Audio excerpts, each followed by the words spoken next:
আগরতলা সহ রাজ্যের বিভিন্ন মহকুমা মৃৎশিল্পীরা বন্যায় ব্যাপক ক্ষতিগ্রস্ত হয়েছে। আগরতলা শহরের উত্তম চক্রবর্তী নামে এক মৃৎশিল্পী জানান, গত 40 বছরে তিনি এত ভারী বর্ষণ কখনো দেখেনি।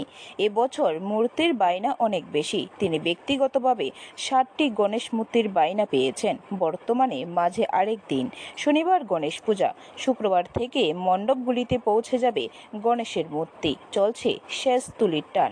কিন্তু দুর্ভাগ্যের বিষয়, প্রতিদিন বৃষ্টি থাকায় মূর্তি সঠিকভাবে শুকায়নি।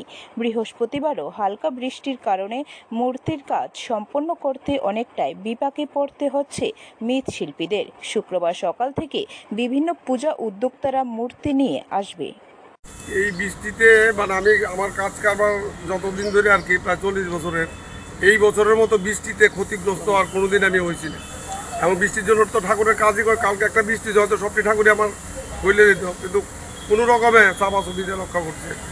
ব্যুরো রিপোর্ট, খবর ত্রিপুরা।